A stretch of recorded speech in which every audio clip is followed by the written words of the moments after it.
అందరికీ నమస్కారం. కొత్త కథలోకి స్వాగతం. ఈ కథ పేరు ఆడపులి. రచన కంచర్ల రమణ గారు.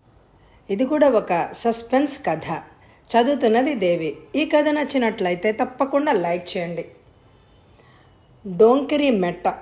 రెండు కొండల పాదాలు కలిసిన వంపులో ఉన్న కొండ పల్లె అది.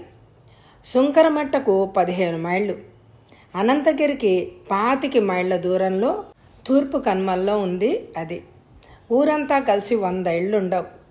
ఆ ఊరి జనాభా ఏనాడు 1000 దాటలేదు. కొందరు సేద్యం మీద బ్రతికితే మరికొందరు ఆవుల్ని, మేకల్ని, గేదెల్ని పెంచి బ్రతుకుతూ ఉంటారు. డోంకరిమెట్ట ప్రజలకు కావలసిన నిత్యావసర వస్తువులు ఆ ఊళ్ళో దొరకవు. అటు సుంకరమెట్ట సంతకో, ఇటు అనంతగిరిలో వెలిసిన ఏ కిరాణా కొట్టుకో పోయి తెచ్చుకోవలసిందే. ఆ ఊరికి దగ్గరలో ఉన్నది సుంకరమెట్టే కాబట్టి తమకు కావలసిన సామాను వారానికి సరిపడా విధిగా సుంకరమెట్ట సంత నుంచి తెచ్చేసుకుంటారు. డోంకిరిమెట్ట ప్రజలు డబ్బు చూడడం అన్నది చాలా అరుదు. కర్రలు కొట్టి మోపులు గట్టి సంతకు మోసుకుపోయి దానికి బదులుగా తమకు కావలసిన నూనె, ఉప్పు వగైరా సంబారాలు తెచ్చుకుంటారు. సీజన్లో చింతపండు, కుంకుడుకాయలు, పసుపు, ఆవాలు, పాలపిండి వగైరా అటవీ ఫలసాయం తీసుకెళ్ళి అమ్మి సామాన్లు కొనుక్కురావడం కద్దు. ఆ ఊరికి ఒక నాయకుడున్నాడు. అతడి పేరు భీమ్ దొర. భీమ్ దొరకు 60 ఏళ్ళు ఉంటాయి. సుమారుగా 5 అడుగుల 6 అంగుళాల పొడుగుంటాడు. నల్లగా, బలిష్టంగా, కండలు తిరిగిన శరీరమైన వార్ధక్యం ముంచుకు రావడం వల్ల అతడి కండలు బిగి తగ్గి దారుఢ్యం కాస్త సడలింది.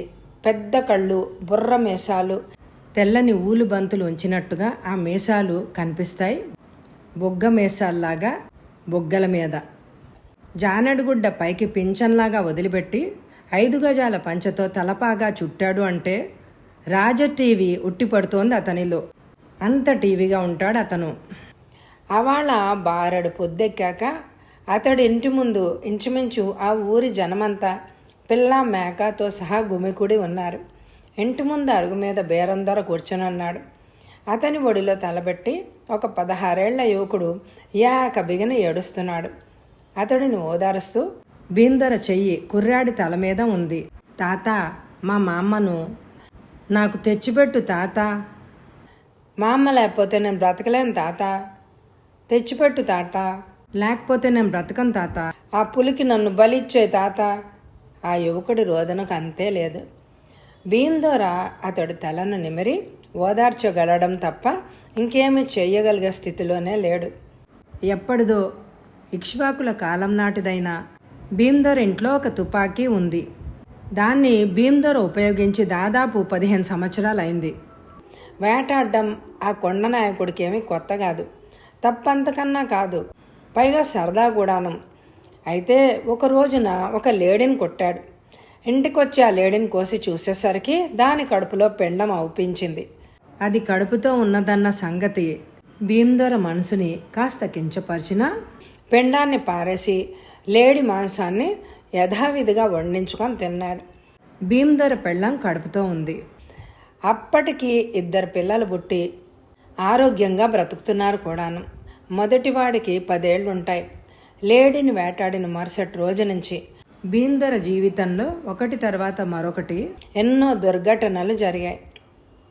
ఇంకొక నెల తర్వాత కానీ ప్రసవం కాదు అని అనుకున్న భార్య హఠాత్తుగా పురిటి నొప్పులు వచ్చి ఆమె ప్రాణం లేని ఒక మాంస ఖండాన్ని కని చనిపోయింది. వారం రోజులు ఆ తర్వాత గడవకుండానే ఆట కోసం బయటికెళ్ళిన 2 పిల్లల్ని ఓ ఎద్దు కొమ్ములతో కుమ్మి చంపేసింది. జిలుగు కల్లో ఎప్పసారాయో మత్తుగా పట్టించేసి రాత్రిళ్ళు వీధి మధ్యలో పెట్టే చలిమంట ముందు కూర్చొని తన కమ్మని కంఠం ఎత్తి పాటలు పాడేవాడు భీమ్దొర. అలాంటిది నెల రోజుల వ్యవధిలో తన భార్య 2 పిల్లలు హఠాత్తుగా చనిపోయేసరికి అతని గొంతు మోగబోయింది. కొండదొరలు ఎంతమంది ఆడవాళ్ళనైనా ఒకేసారి పెళ్లాడొచ్చు, కానీ భీమ్దొర ఒకరిని మించి పెళ్ళాడనని వ్రతం పూనాడు.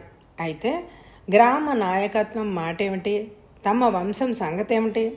భీమ్దొర ఒక పెళ్లి చేసుకోక తప్పలేదు. కానీ 3 ఏళ్లు గడిచినా ఆమెకు బిడ్డ పాప కలగలేదు.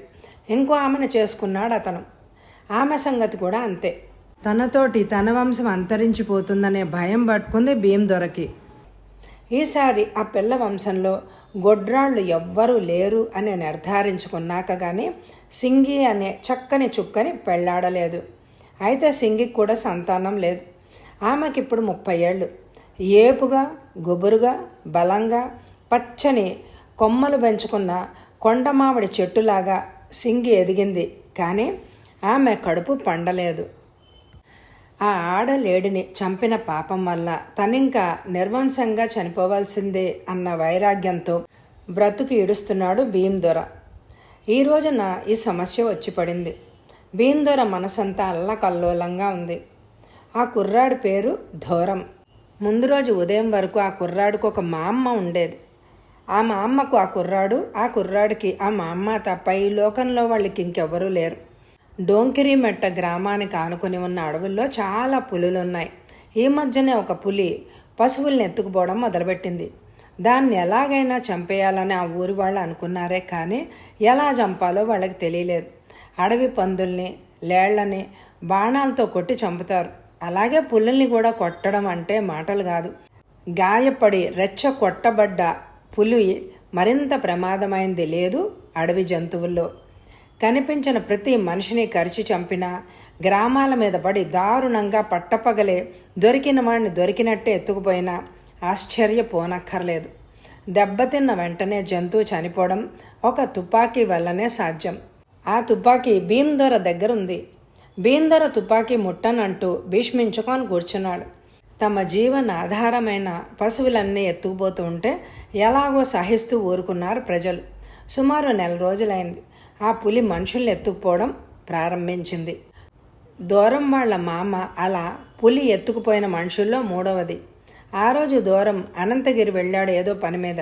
ఈ లోపల వంటకు కావాల్సిన పుల్లలు ఇంట్లో నిండుకున్నాయి. దూరం మా అమ్మ ఇంకొకరిని బదులు అడిగే రకమే కాదు. తలుపులు దగ్గరగా వేసి కత్తి పుచ్చుకొని అడవిలోకి వెళ్ళింది, ఎండుకర్రలు కొట్టి తేవడానికి. అంతే, ఆమె ఇంక మరీ తిరిగి రాలేదు. సాయంకాలం అవుతుండగా దూరం అనంతగిరి నుంచి తిరిగి వచ్చాడు. తన మా అమ్మ ఇంటి దగ్గర లేదు.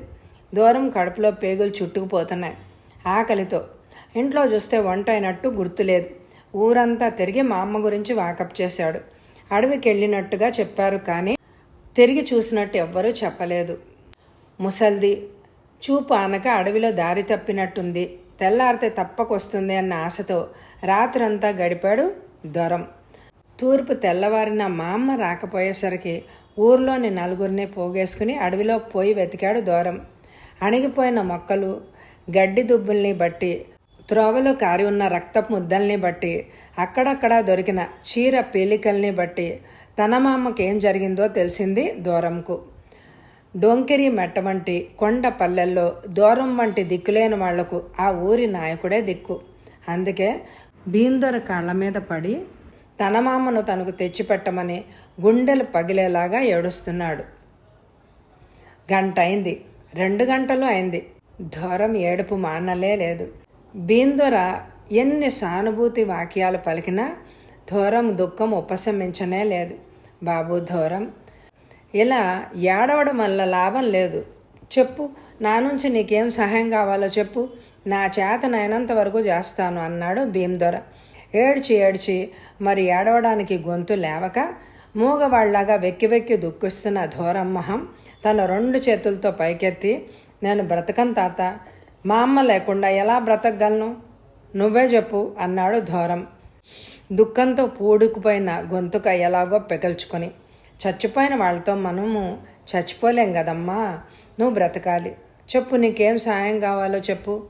నాకేం పెద్ద కోరికలు లేవు తాత, మా అమ్మను పొట్టను పెట్టుకున్న ఆ పులిని చంపి నా మండే గుండెలు శాంతింపచేయి ఆవేశంగా అన్నాడు దూరం.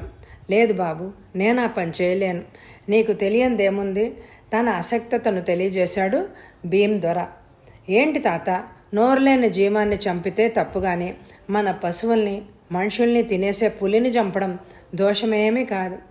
ఆ మాటలు వినగానే భీమదొర గుండెల్లో ములుకు గుచ్చుకున్నట్టుగా అయింది. అవును నిజమే, దూరం చెప్పింది సబబే, అయినా తను ఆ కడుపుతో ఉన్న లేడీని చంపిన దగ్గర నుంచి ఏవేవో దుర్ఘటనలు జరగడంతో కొండదేవత మీద ప్రమాణం చేశాడు, జీవితంలో ఇంకెప్పుడు తుపాకీ పట్టనని. లేదు బాబు, ఆ పులి నా ఇంటికి వచ్చి నన్ను ఎత్తుకుపోయినా నేను తుపాకీ ముట్టను అన్నాడు భీమదొర విచారంగా తలంచుకొని. అయితే ఈ ఊరికి నాయకుడు అయి ఉండి ఈ ఊరి మనుషుల్ని ఒకరి తర్వాత ఒకరిని బలి తీసుకుంటూ ఉంటే చూస్తూ ఊరుకుంటావా? దొరం రోషంగా ఎత్తి పొడుస్తున్నట్టుగానే అన్నాడు. అతడి మాటల్ని అక్కడ గుమిగూడిన జనంలోని కొంతమందిని వెంటనే సమర్థించారు. బీరందొర ఇరకాటంలో పడ్డాడు. తన జీవితంలో మరి తుపాకీ పట్టనని వ్రతం పూనాడు. ఇంకో పక్క మనుషుల్ని చంపి ఎత్తుకుపోయే పులి బారి నుంచి తన గ్రామస్తుల్ని రక్షించే బాధ్యత తన మీద ఉంది. ఏం చేయడం? నిదానంగా ఆలోచించాడు ఒక క్షణం. ఇటు తన వ్రతానికి అటు తన బాధ్యతకు భంగం కలగకుండా ఉండాలి అంటే మధ్య మార్గం ఒకటే. తను పోయి ఒక షికారిని తెచ్చి పులిని చంపించడం. చూడండి, క్షణం మౌనం తర్వాత అన్నాడు భీమదొర. జనం ఊపిరి బిగబట్టి నిశ్శబ్దంగా వినసాగారు. మీకు కావాల్సింది ఆ పులి నాశనం కావడం, అంతే కదా? అంతే అన్నట్టు తలలూపారు వాళ్ళందరూ, దూరంతో పాటు అక్కడున్న జనమంతా. ఆ బాధ్యత నాకు వదిలేయండి, వారం రోజుల్లో దాన్ని చంపించేస్తాను అన్నాడు భీమదొర నిశ్చయంగా. భీమదొర మాట ఇచ్చాడు అంటే తప్పడని ఆ ఊరి ప్రజలకు తెలుసు. అతని మాటలతో తృప్తి పడ్డారు వాళ్ళు. బాబు, కలెక్టర్ బాబు గారు ఉన్నారా లోపల? అడిగాడు భీమదొర గేటు దగ్గరున్న దర్వానుతో. నడుం మీద నిక్కావి పంచ, తలకు ఎర్రటి తలపాగా, చేతి మీద మెడలోనూ తాయెత్తులు, వేర్లు కట్టి తాళ్ళు వెండి తీగలతో తయారు చేసినవి తగిలించుకున్నట్టుగా ఉన్న బుర్ర మీసాలతో నల్లగా ఉన్న దర్జాగా హుందాగా ఉన్న భీమదొరను చూడగానే దర్వానుకు కాస్తంత గౌరవం మనసులో మెదిలిన తన మామూలు ధోరణిలో ఉన్నారు కానీ ఇప్పుడు ఎవ్వరిని చూడడానికి వీల్లేదు అన్నాడు కసురుకుంటూ. అదే సమయంలో లోపల నుంచి ఒక 18 ఏళ్ల యువకుడు గేట్ దగ్గరకు వచ్చి, ఆగు దర్వాను, ఎందుకా కేకలు అంటూ దర్వానుని అదిలించడంతో దర్వాను ఆగిపోయాడు. ఏమండి, ఎవరండి మీరు? ఎవరు కావాలండి అన్నాడు భీమదొరతో గౌరవపూర్వకంగా. ఎవరు బాబు మీరు? కలెక్టర్ గారికి ఏమవుతారు అని అడిగాడు భీమదొర. నేను కలెక్టర్ గారికి తమ్ముణ్ణి అవుతాను, నా పేరు భూపతి చెప్పాడా కుర్రాడు. దండాలు బాబు అంటూ మొదలుపెట్టి తను వచ్చిన సంగతి వివరంగా చెప్పాడు భీమదొర. భీమదొర మాటలు వినగానే భూపతి మొహం సంతోషంతో వికసించింది. రండి రండి, కలెక్టర్ గారితో మాట్లాడదామన్నాడు భూపతి లోపలికి దారి తీస్తూ. భీమదొర భూపతిని అనుసరించాడు. భీమదొర చెప్పిన కథ వింటూనే కలెక్టర్ గారు పక్కపక్కా నవ్వాడు. ఆ నవ్వు తాలూకు అర్థం భీమదొరకు బోధ పడకపోయినా అక్కడున్న తతిమా వాళ్ళందరికీ తెలుసు. భూపతికి వేట అంటే చాలా ఇష్టం. వారిది రాజవంశమేమో, వేట సరదా అతని కుటుంబ రక్తంలోనే ఉంది.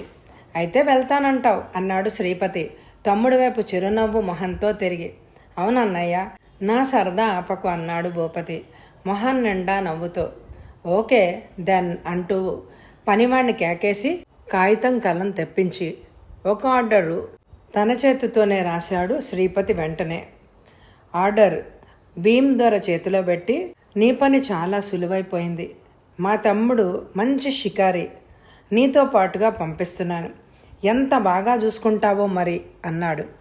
భీమదొర ఆనందం చెప్పవలసింది కాదు. షికారి కోసం వెతుక్కునే ఇబ్బంది కూడా తప్పింది తనకు. బాబు, చక్రవర్తిని చూసినట్టు చూసుకుంటానండి, మా ఊళ్ళో ఉన్నన్నాళ్ళు అంటూ వినయంగా జవాబిచ్చాడు భీమదొర.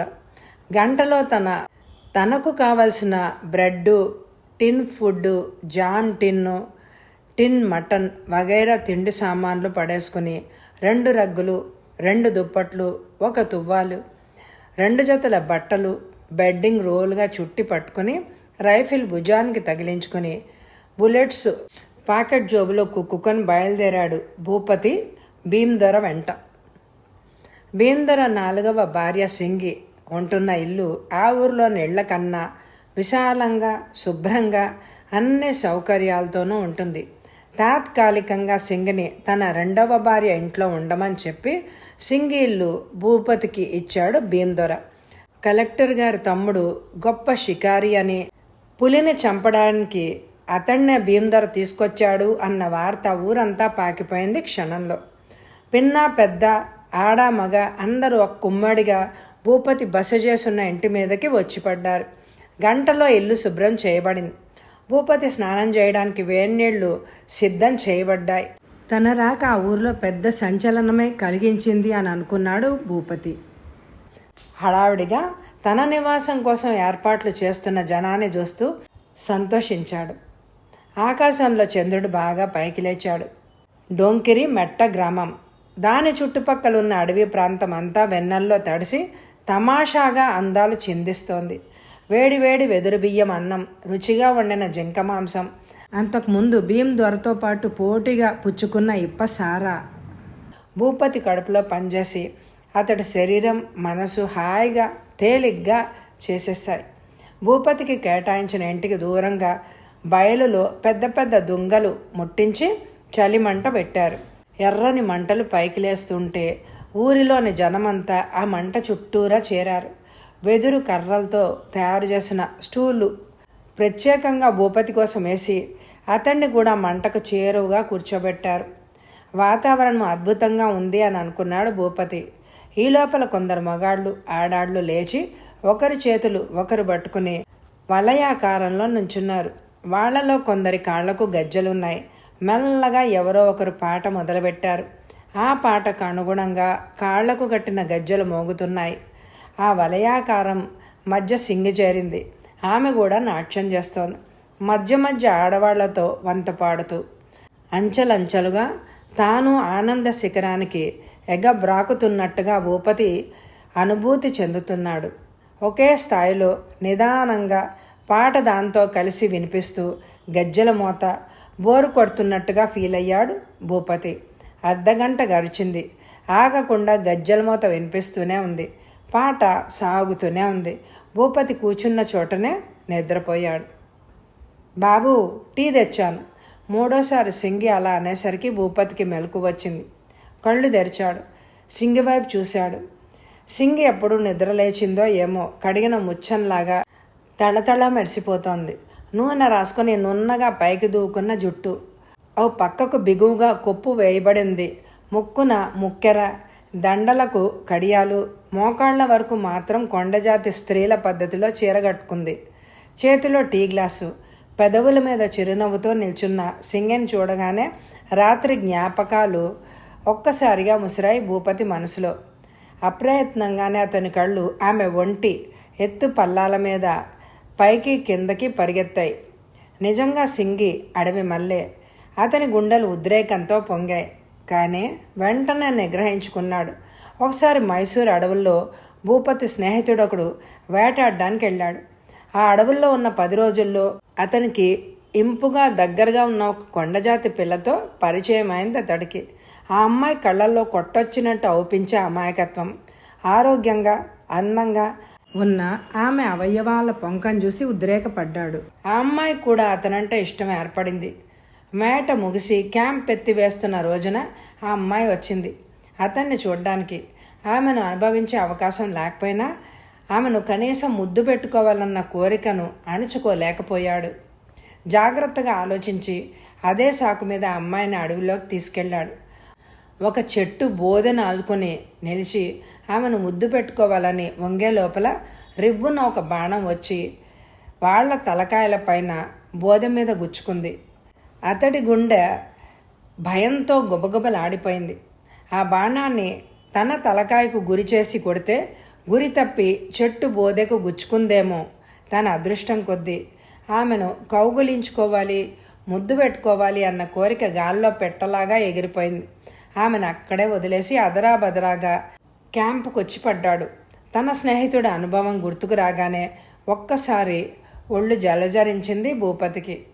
లేచి చూపులు మరల్చి టీ గ్లాస్ను అందుకుని కృతజ్ఞతతో తాగాడు. లేచి మొహం గడుక్కోండి, ఫలహారం చేద్దురుగాని అంటూ ఖాళీ గ్లాస్ తీసుకుని నవ్వుతూ వెళ్ళిపోయింది సింగి. లేచి మొహం గడుక్కుని వచ్చేసరికి సింగి వేడినీళ్లతో సిద్ధంగా ఉంది. నేను పోసుకుంటాలే, నువ్వు వెళ్ళు అంటూ భూపతి ఎంత గొడవ పెట్టినా సింగి వినిపించుకోలేదు. భూపతికి ఒళ్ళు తోమి నీళ్లు పోసింది. ఆ తర్వాత అప్పుడే ఉడికించి తెచ్చిన ఉడుకుడుకు పెండలం దుంపలు ఫలహారంగా పెట్టి తాగడానికి గేదె పాలు ఇచ్చింది. తనతో తెచ్చిన బ్రెడ్ జాము మిగిలిపోయి పనికి రాకుండా పోనివ్వకుండా సింగికి భీమ్ దొరికి ఇచ్చాడు భూపతి. పట్నం తిండి ఎంతో రుచిగానూ తమాషాగానూ అనిపించిందేమో బ్రెడ్ జామ్ తింటూ ఎంతో మెచ్చుకుంది సింగి. ఉదయం 10 గంటలు అవుతుంటే దూరం మరొక 2 యువకులు వచ్చారు భూపతి దగ్గరికి. పులిని మాటు వేసి చంపడానికి 2 పద్ధతులున్నాయి. ఒకటి, అది తరచూ తిరిగే ప్రాంతాల్లో దూడనో గేదెనో మాటుగా పెట్టి అది దాన్ని చంపి తింటున్న సమయంలో కాల్చి చంపడం. 2, చంపిన జంతువుని పులి ఒక రహస్య స్థలానికి ఈడ్చుకుపోతుంది. ఆ స్థలమేదో తెలుసుకుని పులి తన ఆహారం దగ్గరకు తిరిగి వచ్చే క్షణం కోసం ఎదురు చూసి అది రాగానే కాల్చి చంపడం. దూరం మామ్మను పులి చంపేసి 3 రోజులు అవుతోంది. అంటే పులి దూరం మామ్మను పూర్తిగా తినేసి ఉండాలి ఈ పాటికి. అయితే సాధారణంగా పులి తిరగాడే స్థలం గురించి తెలుసుకోవాలి కాబట్టి ముందుగా దూరం మామ్మ శరీరం అవశేషాలు ఎక్కడ మీకు కనిపించాయో చూడండి అన్నాడు భూపతి వచ్చిన వాళ్లతో. అలాగే బాబు, పదండి చూపిస్తాం అన్నారు యువకులు. వారి వెంట లోడ్ చేసిన రైఫిల్ చేతిలోకి పట్టుకుని భూపతి కూడా బయలుదేరాడు. అతడి వెంట భీమ్ దొర కూడా కదిలాడు అడవికి. సామాన్యంగా పులి 30 నుంచి 40 ఏళ్ల వరకు బ్రతుకుతుంది. ముసలితనం ముంచుకు రావడం వల్లనో ఏ వేటగాడి గుండో తగిలి అవిటిదైపోవడం వల్లనో అడవిలో చురుగ్గా పరిగెత్తి పారిపోయే జంతువుల్ని వేటాడి చంపగలిగే శక్తి సన్నగిల్లుతుంది పులికి. అప్పుడే పశువుల మంద మీద పడి పశువుల్ని ఎత్తుకుపోవడం, ఊర్ల మీద పడి మనుషుల్ని ఎత్తుకుపోవడమో చేస్తాయి పులులు. తన ఆహారం విషయంలో పులికి ఎలాంటి నిష్టలు నియమాలు లేవు. ఏ జంతు మాంసమైనా ఆఖరుకు కుళ్ళి పురుగులు ఓడుతున్నా తింటాయి. పులి కప్పల్ని, కోతుల్ని, ఎలుగుబంట్లని, చివరకు తమ జాతి వాటిని కూడా తిన్నట్టు రికార్డులో ఉంది. పులి జంతువు మెడ దగ్గర కొరికే చంపేస్తుంది. చంపిన జంతువు వెనక భాగం నుంచి తినడం ప్రారంభిస్తుంది. చిరుత పులుల్లాగా అవి ముందు నుంచి తమ జంతువుల్ని తినవు. తరచుగా తోక కొరికి దూరంగా విసిరేస్తుంది. ఒక్కోసారి చెవుల్ని కూడా కొరికి పారేయడం కద్దు. జంతువుల చర్మాన్ని, దాని ఒంట్లోని చిన్న చిన్న ఎముకల్ని కూడా వదిలేయకుండా ఆరగిస్తుంది పులి. మనుషుల్లో కొంతమంది వంటిట్లో భోంచేస్తుంటే వాళ్ళు తినే చప్పుడు వీధిలోకి వినిపిస్తూ ఉంటుంది. పులి అలాంటి వాళ్ల కోవకే చెందుతుంది. పులి తన ఆహారాన్ని తింటుంటే ఆ తింటున్న చప్పుడు అడవిలో చాలా దూరం వినిపిస్తూ ఉంటుంది. లేళ్ళు, దుప్పులు, ఏనుగులు వగైరా కొన్ని అడవి జంతువుల్లాగా పులి మందలుగా తిరగదు. ఒకవేళ అలాంటిది జరిగింది అంటే అవి ఒకే కుటుంబానికి చెందినవన్నమాట. భీమ్ దొర, దూరం మరో 2 డొంకిరి మెట్ట యువకులు వెంటరాగా అడవిలోకి బయలుదేరాడు భూపతి. పులి గురించి తను తెలుసుకున్నదంతా గుర్తుకొచ్చింది. వేటాడదలుచుకున్న పులి గురించి ఆచూకీ తీయాలంటే అడవుల్లో చాలా దూరం తిరగాల్సి ఉంటుంది. ఫ్రీగా వెళ్ళడానికి వీలైన సమతల ప్రదేశం కానీ రోడ్డు కానీ ఉండవు కాబట్టి కార్లు, జీపులు వగైరా ఆధునిక వాహనాలు వాడడానికి అవకాశం లేదు. కాలినడక ఒకటే శరణ్యం. అయితే కొందరు షికారీలు ఏనుగుల్ని ఉపయోగించడం కూడా చేస్తూ ఉంటారు. కానీ పులి సమీపంలో ఉందని వాటికి అనుమానం కలగగానే బెదిరి పరుగు తీసిపోతాయి. చెట్ల కొమ్మలకు తగిలి షికారీలు తిన్నగా పులి నోట్లో పడడం కూడా జరుగుతుంది. ఏది ఏమైనా భూపతికి కాలినడకను పోయి అడవిలో వేటాడడం అంటేనే ఇష్టం. అయినా డొంకిరి మెట్ట ప్రాంతంలో ఏనుగులు ఎక్కడున్నాయి? భూపతి తను అనునయాలతో సుమారు 5 మైళ్ళు అడవిలోకి చొచ్చుకొచ్చాడు. తోవలో కనిపించిన నీటి పొట్లని, పులి వచ్చి వెళ్ళిన పంజా గుర్తుల కోసం వెతకసాగాడు. సాధారణంగా అడవి జంతువులు తమ దప్పిక తీర్చుకోవడం కోసం విధిగా నీటి పొట్లకు వస్తూ ఉంటాయి. అలా వచ్చే మృగాల్ని వేటాడి చంపి తినడానికి, తమ దప్పిక తీర్చుకోవడానికి కూడా పులులు నీరున్న చోట్లకు వస్తాయి. ఏవేవో జంతువుల కాలిముద్రలతో పాటు పులి పాదాల ముద్రలు కూడా కనిపించాయే కానీ అవి మొన్నటివిలాగా లేవు. దూరం మామ్మ కట్టుకున్న చీర తాలూకు పీలికలు, ఆమె జుట్టు వగైరా ఆమె శరీర అవశేషాలు తామెక్కడ చూశారో ఆ స్థలాన్ని వాళ్ళు చూపారే కానీ వాటి వల్ల ప్రస్తుతం ఎక్కువ ప్రయోజనం లేదు భూపతికి. ఆవాల్టి పులి కోసం ఆరాలు తీయడం ఆపి అలసిన శరీరాలతో సలుపుతున్న కాళ్లతో డోంకరి మెట్ట తిరిగొచ్చాడు భూపతి. సాయంకాలం 6:30 కాగానే చిక్కటి చీకటి అలుముకుంది. డోంకరి మెట్ట అరణ్య ప్రాంతంలో 7 కాగానే పిల్లలు, బాగా వయసు మీరిన వృద్ధులు ఇళ్లలోకి పోయి నిద్రపోతారు. మిగతా వాళ్ళు ఊరి మధ్యన వేసిన చలిమంట చుట్టూ చేరారు ఎప్పట్లాగానే. స్త్రీ పురుషులనే తేడా లేకుండా ఇప్పసారా తెచ్చుకొని తాగారు. బాబు, ఇప్పసారా మీకు తెచ్చేదా అని అడిగింది సింగి భూపతి వద్దకొచ్చి. సింగి గత రాత్రికి మళ్ళీనే నీటుగా అందంగా అలంకరించుకొని ఆకుపచ్చ చీరలో కడిగిన ముచ్చంలాగా మెరిసిపోతోంది. చలిమంట వెలుగులో తమాషాగా తట్టుకోలేనంత ఆకర్షణతో అగుపించింది సింగి. ఒళ్ళంతా నరాలు పురి పెడుతూ తీయని తీపు. ఎదురుగా ఉన్న సింగిని చూస్తుంటే భూపతి మనసు వశం తప్పుతోంది. ఏం బాబు, తెచ్చేదా అంది సింగి రెండోసారి. భూపతి తన మాటలు వినలేదేమోనని తన ఊహల్ని అప్పుడు అదుపులోకి తెచ్చుకున్నాడు భూపతి. వద్దు, పట్నం సారా ఉంది నా దగ్గర, రుచి చూస్తారా మీరు అన్నాడు భూపతి. పట్నం సారా మాట చెవిన పడగానే అప్పుడే అక్కడికి వచ్చిన బీందొర చప్పున భూపతి పక్కకు వంగాడు. పదండి, ఇంట్లోకి పోయి తాగుదాం, వీళ్ళందరూ వచ్చి పడ్డారంటే చుక్క కూడా మిగలదు అన్నాడు గొంతు బాగా తగ్గించి. పట్నం సారా అంటే ఆ ప్రజలకు అంత మోజు ఉంటుంది అని అనుకోలేదు భూపతి. పదండి వెళ్దామన్నాడు లేచి భూపతి. దొరగారికి నిద్రొస్తోందట, పోయి పడుకుంటాం, రేపు కాస్త పెందరాళ్ళే బయలుదేరండి, అడవిలోకి వెళ్దామన్నాడు భీందొర చలిమంట చుట్టూ కూర్చున్న జనాన్ని చూసి. అలాగే దొర అంటూ తలలూపారు. అప్పటికే ఇప్పసారా తలకెక్కిన జనం. ముందు భీందొర, వెనక భూపతి, ఆ వెనక సింగి ఇంట్లో వచ్చి పడ్డారు. పట్నం సరుకు రుచి చూసి చాలా రోజులైంది బాబు. భీందొర నోరు చప్పరిచ్చాడు. ఓహో అలాగా అంటూ ఓల్డ్ మంక్ రమ్ బాటిల్ తెచ్చిచ్చాడు భూపతి. ఈలోప సింగి వెళ్ళి 3 గిన్నెల నిండా అన్నం పైన మాంసం కూర తెచ్చి తన ముందర ఒకటి పెట్టుకుని వాళ్ళిద్దరికీ చెరువు గిన్నె ఇచ్చింది. 3 గ్లాసుల్లో రమ్ వంపి తర్వాత నీళ్లతో నింపి తలో గ్లాసు అందించాడు భూపతి.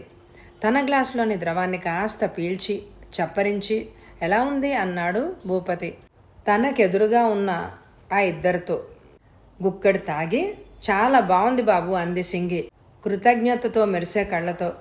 పట్నం సరిగే సరుకు, వేరే చెప్పాలా అమృతం అంటూ భీందొర తన గ్లాసులోదంతా ఒక్క గుక్కలో పీల్చేశాడు. ఇప్పసారా తాగినట్టు ఒకేసారి తాగేయకూడదని రమ్ము మెల్లమెల్లగా కొద్ది కొద్దిగా చప్పరిస్తూ తాగితేనే ఆనందం అని భీందొరకు చెప్పాలి అని అనుకున్నాడు భూపతి. కానీ ఎందుకో మనసు మార్చుకున్నాడు. తన ముందున్న గిన్నెలోని అన్నం కూర గబగబా కలిపి 2 ముద్దలు నోట్లో పెట్టుకుని ఖాళీ గ్లాసు నింపమన్నట్టుగా ఖాళీ గ్లాసు వైపు భూపతి మొహంలోకి క్షణం మార్చి మార్చి చూశాడు భీందొర. భూపతి అర్థం చేసుకున్నాడు. భీందొర గ్లాసులో సగం మేరకు రంపోసి మిగతా సగం నీటితో నింపడానికి మంచినీళ్ళ చెంబు అందుకున్నాడు భూపతి. కానీ భీందొర గ్లాస్ మూతికి చెయ్యి అడ్డంగా పెట్టి రుచి చెడిపోతుంది బాబు అన్నాడు. వేరే మార్గం లేక నీళ్లు పోయడం విరమించుకొని గ్లాసులోని తతిమా సగం కూడా రమ్ముతో నింపాడు భూపతి. చాలు బాబు, నెలకోసారి ఇలాంటి సరుకు పుచ్చుకోవాలి అంటూ గ్లాస్ ఎత్తి ఒక్క ఊపులో గ్లాసులోని ద్రవాన్ని గొంతుల్లోకి పోసేసుకున్నాడు భీందొర. 2 క్షణాలు భీందొర వైపు చూస్తూ ఉండిపోయాడు భూపతి. ఆ మీదట తన గ్లాసు అందుకొని అందులోని ద్రవాన్ని మెల్లిగా తాగుతూ సింగి వైపు చూశాడు. ఆమె భూపతి వైపే చూసి నవ్వుతూ తన గ్లాసులోని ద్రవాన్ని తాగుతోంది. భీందొర మీద రమ్ము క్షణాల్లో పనిచేసింది. అతని చూపులు మారిపోయాయి, చేష్టలు కూడా మారిపోయాయి. అన్నం మరి 2 ముద్దలు నోట్లో పెట్టుకున్న తర్వాత అన్నం కలుపుతూనే కూర్చున్నాడు. సరుకు చాలా బాగుందని తనలో తానే గొణుక్కుంటూ. అలా 5 నిమిషాలు గడిచాయి. ఆ తర్వాత గోడకు చేరగిలబడి గురక తీయసాగాడు భీందొర.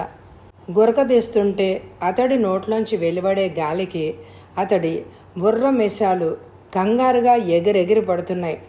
నవ్వ ఆపుకోలేకపోయాడు భూపతి. గట్టిగా విరగబడి నవ్వసాగాడు. సింగి కూడా నవ్వింది గలగల. పలచగా సాగిన పెదాల మధ్య మల్లె మొగ్గల్లాగా మెరుస్తున్నాయి ఆమె పళ్ళు. ఆమె తను ఇప్పుడు ఒంటరిగా ఉన్నారన్న ఫీలింగ్ కలగ్గానే అతని రక్తం దూకుడు ఆరంభించింది. ఏం చేద్దాం అన్నాడు వణికే గొంతుకుతో. చెయ్యి కడిగి అవతలి గదిలో మంచం మీద పడుకోబెట్టి వస్తానుండండి అంది సింగి లేస్తూ. అతని ముందున్న కంచంలోకే భీమధర చేయి గడిగి మూతి తుడిచింది సింగి. ఆ తర్వాత చంకలో చేతులు జాపి భీమధరని లేవదీయడానికి ప్రయత్నించింది. కానీ పట్టుకు దొరికి కూడా జారిపోయాడు భీమధర. మీరు కూడా ఒక చెయ్యి వెయ్యాలి కాస్త అంది సింగి మళ్ళా పట్టుకోవడం కోసం ప్రయత్నిస్తూ. భూపతి కూడా లేచాడు, తాగుతున్న గ్లాస్ నేల మీద పెట్టి. ఇద్దరూ చెరో చెయ్యి పట్టుకుని భీమధరని లేవనెత్తి పక్క గదిలో మంచం మీద పడేసి వెనక్కి వచ్చి కూర్చున్నారు. భూపతికి ఎంతో ఇబ్బందిగా ఉంది, అయినా ఇష్టంగానే ఉంది. లోలోన ఆడవాళ్లతో రాత్రిపూట ఒంటరిగా ఉండడం అదే మొదటిసారి భూపతికి. పైన సింగి చూపులు అతన్ని ఎక్కడెక్కడో గుచ్చి కవ్విస్తున్నాయి శృతి మెత్తగా. బయట చలిమంట వద్ద ఎవరో పాట అందుకున్నారు. తతిమా వాళ్ళు ఆడ మగ కలిసి శృతి కలిపారు. చట్టాపట్టాలు వేసుకుని గతరాత్రి లాగానే వాళ్ళు నృత్యం ఆరంభించారు. పాటతో కలిసి కాలి గజ్జల చప్పుడు ఆ నిశ్శబ్ద నిశీదిలో ఒకే స్థాయిలో ఉండలోంచి దారం లాగుతున్నట్టుగా వినపడుతూ ఉంటే తీయగా ఏదో మత్తు ముంచేస్తున్నట్టుగా ఉంది భూపతికి. ఆ పాటకు అర్థమేమిటి అన్నాడు, ఏదో అడగాలి కాబట్టి. తను పడుతున్న ఇబ్బందిని కప్పిపుచ్చుకోవడానికి. అర్థమా అంటూ ఆగిపోయింది సింగి. సగంలో ఏదో ఆలోచిస్తున్నట్టు. రమ్ కైపు ఆమె తలకు కూడా బాగా ఎక్కిందని, ఆమె తన మనసు కేంద్రీకరించే శక్తి కోల్పోయిందని గ్రహించాడు భూపతి. చెప్పు అన్నాడు భూపతి. 2 క్షణాలు గడిచినా ఆమె జవాబు ఇవ్వలేదు. ఆమె జోగుతోంది సన్నగా. అది అది అంటూ కిసుక్కుని నవ్వి క్షణంసేపు భూపతి కళ్ళల్లోకి ఒక వింత చూపు చూసి, అది మొగుడు పెళ్ళాల వలపు పాట అంది. మొగుడు పాడుతున్నదా, పెళ్ళాం పాడుతోందా అడిగాడు భూపతి. ఆమె చూపులు తన ఒంట్లో రేపుతున్న కలవరాన్ని నొక్కి పడుతూ. పెళ్ళామే జవాబిచ్చింది సింగి. ఆమె మొహంలో అదే వింత చూపు, మళ్ళా అదే తమాషా నవ్వు. ఏమని అని అడిగాడు తడారిపోతున్న గొంతుకుతో. ఏమన్నా అంటూ లేచింది ఆమె. ఆమె కళ్ళల్లో కొట్టొచ్చే తీవ్రత, ఏదో సాధించి తీరాలి అనే పట్టుదల. ఆమె ప్రవర్తన ఎంతగానో గుబులు కొలుపుతున్నట్టుగాను అనిపించింది అతడికి. ఆమె తిన్నగా దీపం ఉన్న గూటి దగ్గర కదిలింది. ఆమెను పరిశీలిస్తున్నాడు దీక్షగా. కానీ భయంగానే ఉంది. గూట్లోని దీపం గుప్పుమంటూ ఆరింది. బయట కురుస్తున్న వెన్నెల కాంతి కాస్త గదిలోకి వచ్చి పడుతుందేమో. ఆమె నీడ ఔపిస్తూనే ఉంది దీపం ఆరిపోయినా. ఆమె నీడ ఒక్క క్షణం ఆగింది. ఆగి ఉన్న చోటునే కదిలిన తీరును బట్టి సింగి చేస్తున్నదేమిటో తెలుసుకున్నాడు. ఆమె తన ఒంటి మీద ఉన్న బట్టలు విడిచేసింది. ఏం చెయ్యాలో పాలుపోక ఉన్న చోటనే రాయిలా ఉండిపోయాడు భూపతి. మరుక్షణంలో ఆమె అతడి మీద విరుచుకుపడింది ఆవేశంగా. ఆమె చేతులు అతని చుట్టేశాయి. పిండి ముద్దలాగా పెద్ద రొమ్ములు అతడి ఛాతీని కుమ్మసాగాయి. అదే సమయంలో ఇంటి వెనక గొడ్ల కొట్టంలో ఆవు పెడుతున్న మూలుగు కాబోలు వినిపిస్తోంది. ఏమిటా చప్పుడు అని అడిగాడు భూపతి. అతని మీద ఆత్రంగా కదులుతున్న సింగి క్షణం ఆగింది. గొడ్ల కొట్టంలో శబ్దాలు స్పష్టంగా వినిపించసాగాయి. ఆవు మూలుగుతోంది దీనంగా, ఎందుకో ఏదో కొట్టుకుంటున్న చప్పుడు. ఇంకో క్షణం తర్వాత ఏదో విరిగినట్టుగా కరుగ్గా రాసుకుంటున్నట్టుగా చప్పుడు. భూపతికి అర్థమైంది. అదేమిటో పులి వచ్చి పాకలో ఉన్న ఆవును చంపి నోట్లో కరుచుకుంటోంది. ఒక్క ఊపుతో తన మీదున్న సింగిని పక్కకు దోసేశాడు. బట్టలను సర్దుకుని టార్చ్ లైట్ అందుకుని దొడ్డి తలుపు తెరిచి వెలుపలికి ఉరికాడు. భూపతి కరెక్ట్గానే ఊహించాడు. కొట్టంలో ఆవు చనిపోయిన చోట నెత్తురు మండలం. అక్కడి నుంచి ఆవు కళేబరాన్ని పులి ఈడ్చుకెళ్ళిన త్రోవంతా నెత్తుటి చార. పులి క్షణాల్లో తన పని తాను పూర్తి చేసుకుని అడవిలోకి పారిపోయింది అని అనుకున్నాడు. ఆ రాత్రిపూట తను చేయగలిగింది ఏమీ లేదు. చంపిన జంతువుని మళ్ళా వచ్చి తీరిగ్గా తినడానికి ఒక రహస్య ప్రదేశంలో ఉంచుతుంది పులి. తెల్లవారగానే పోయి ఆ ప్రదేశాన్ని కనుక్కోవాలి. భూపతి వెనక్కొచ్చాడు. దీపం వెలిగించాడు. బట్టలు కట్టుకొని చిన్నబోయిన మొహంతో దిగులుగా కూర్చునుంది సింగి అతడి పక్క మీద. ఏం జరిగిందో చెప్పాడు ఆమెకు. ఆమె ఆరాటం చూపలేదు. ఆశ్చర్యపోయాడు. తన వాంఛలు ఇష్టాలు తీర్చడం తప్ప ఇంకేమీ లక్ష్య పెట్టదా? ఆ తర్వాత చలిమంట వద్ద కూర్చుని జనం వద్దకెళ్ళి పులి వచ్చి వెళ్ళిన సంగతి చెప్పాడు. జనం మొహంలో బీతావహం తొంగి చూసింది.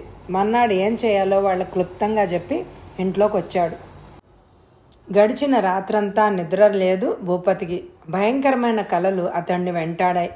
నిద్ర తెచ్చుకోవడానికి ప్రయత్నించిన కొద్దీ కాసేపు ఆ ఊరిలో జరబడి ఏ మనిషినో ఏ పశువునో చంపి ఓ పులి ఎత్తుకుపోతున్నట్టుగా కలవస్తే మరి కాసేపు సింగి ఆడపులిలాగా తన మీద పడి రొమ్ములతో కుమ్ముతూ తొడలతో నొక్కేస్తూ పళ్లతో తన పెదాలను కొరికేస్తూ తన రక్తవీర్యాలు పూర్తిగా పీల్చేసిందాకా వదలనట్టు కలవచ్చింది. బాబూ, నా ఆవుని పులి ఎత్తుకుపోయిందా? చూసి ఊరుకున్నారా? ఆవేదనతో కుమిలిపోతూ వచ్చాడు భీందొర. భూపతి లేచి కూర్చున్నాడు మంచం మీద. అవును దొర, అంతా క్షణాల్లో జరిగిపోయింది. నేను పోయి చూసే లోపల అది మీ ఆవుని నోట గరుచుకుని చీకట్లో అడవిలోకి పారిపోయింది చెప్పాడు భూపతి. ఎంత పని జరిగిపోయింది బాబు. నా తల్లిని ఎంత పని చేసింది బాబు ఆ పులి దుఃఖించాడు భీందొర. విచారించి లాభం లేదు దొర. అయితే ఇప్పుడు పులిని వేటాడడం సులువు. చంపిన జంతువుని వెంటనే తినేది పులి. ఎవరూ తనను వెన్నాడడం లేదని నిర్ధారించుకునేంత వరకు తన ఆహారాన్ని ఒక స్థలంలో దాస్తుంది. ఆ స్థలం ఏదో కనుక్కొని కాసి అది తిరిగి ఆహారానికి వచ్చేటప్పుడు కాల్చి చంపాలి అన్నాడు భూపతి లేచి కాలకృత్యాలు తీర్చుకోవడానికి ఉద్యమిస్తూ. అలాగే బాబు, మనవాళ్ళని గంటలో తయారై ఉండమంటాను. అడవిలోకి వెళ్దాం అంటూ వెళ్ళిపోయాడు భీందొర. భీందొర ఇలా అటు వెళ్ళిపోగానే సింగీట్ వచ్చింది. ఆమె మొహంలో ఎందుకో తీక్షణత, సన్నగా రాజుకున్న కోపం అగుపిస్తోంది. అయినా భూపతి వద్దంటున్నా ఒళ్ళు తోమి నీళ్లు పోసింది. ఆ తర్వాత పళ్ళెంతో ఫలహారం తెచ్చిపెట్టి అతని ముందు నుంచి వెళ్ళిపోయింది. ఫలహారం తిని చేయగడుకొని గదిలోకి వచ్చాడు. కట్టుకున్న లుంగి విడిచేసి ప్యాంట్ అందుకున్నాడు తొడుక్కోవడానికి. కానీ భూపతి చేతిలోని ప్యాంటు ఊడి కింద పడింది. దానికి కారణం తెలుసుకోవడానికి తలెత్తి చూశాడు. పరిస్థితి గ్రహించి తప్పుకుందామని అతడు అనుకునే లోపలే సింగి అతని నగ్న శరీరాన్ని బలంగా తన గుండెలకు అదుముకుంటూ ఉద్రేక పడిపోతోంది. ఆమెను ఎలాగో అలాగా వదిలించుకోవాలన్న ఆలోచనే తప్ప ఇంకో ఆలోచన లేదు అతడికి. ఆ క్షణంలో స్నానం చేశాక మలినం కావడం బాగుండదు అన్నాడు తన మొహాన్ని వెతుకుతున్న ఆమె మొహాన్ని తప్పించుకుంటూ. సింగి ఆగింది ఒక్క క్షణం.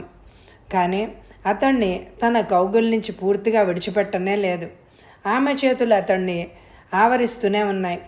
ఆమె స్తనాలు అతడి ఛాతీ మీద ఒత్తుతూనే ఉన్నాయి, ఇంకా బలంగానే. అంటే ఏదో వాగ్దానం చేస్తే గాని ఆశ పెడితే గాని ఆమె ఆ క్షణంలో విడవదు అన్నది అర్థమైంది అతనికి.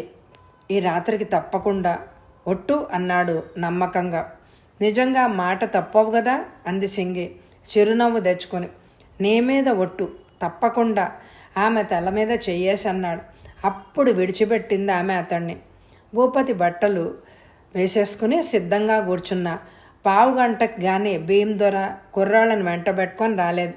లోడ్ చేసిన తుపాకీ భుజానికి తగిలించుకొని త్రోవలో ఆకలేస్తే తినడానికి 4 బిస్కెట్ ప్యాకెట్లు, ఒక తువ్వాలు, రగ్గు, కాసిన సిగరెట్లు పేపర్లో ప్యాక్ చేసుకుని బయలుదేరాడు భూపతి. అడవిలో సంచరించే విద్యలో పులి వంటి మేధావి ఇంకొక జంతువు లేదు. అడవిలో నిట్ట నిలువుగా పడే సూర్యకిరణాలు, చెట్ల ఆకులు, కొమ్మల నీడలతో కలిసిపోయే దాని రంగు రూపం ఉంటే అది నడుస్తుంటే శబ్దం కాకుండా దాని పాదాల కింద మెత్తని మాంసం దిళ్ళు ఉన్నాయి. చిన్న కొడవళ్ళ వంటి పంజాగోళ్ళు అది నడుస్తుంటే పాదాల్లోకి ముడుచుకుపోతాయి. అన్ని విధాలా దానికన్నా ఎన్నో రెట్లు తెలివున్న మనిషి కూడా భ్రాంతిలో ముంచేసే చాకచక్యం ఉంది పులికి. ఓసారి ఓ షికారి తన మనుషుల్ని తోడుపెట్టుకుని అడవిలోకి వెళ్ళాడు వేట కోసం. ఒక ప్రదేశాన్ని ఎన్నుకుని అక్కడున్న ఒక చెట్టు మీద మంచ కట్టడానికి నిర్ణయించుకున్నాడు. అతనితోటి మనుషులు మంచకు కావలసిన కొమ్మలు వగైరాలన్నీ ఏర్పాటు చేసే పనిలో మునిగిపోయారు. చెట్ల కొమ్మలు నరకటం వగైరా చేయసాగారు. ఆ చెట్టు పైనుంచి చూస్తే కనిపించే చిన్న పొదలోకి పులి రావాలని ఆ షికారి అంచనా. తన మనుషులు మంచ కట్టే ప్రయత్నంలో ఉంటే ఆ షికారి యథాలాపంగా చెట్టెక్కాడు. మామూలుగా పొదల్లోకి చూశాడు. అతడి గుండెలు ధబ్మన్నాయి. ఆ పొదలో పులి ఉంది. ఎప్పుడు ఎలా వచ్చిందో ఏంటో.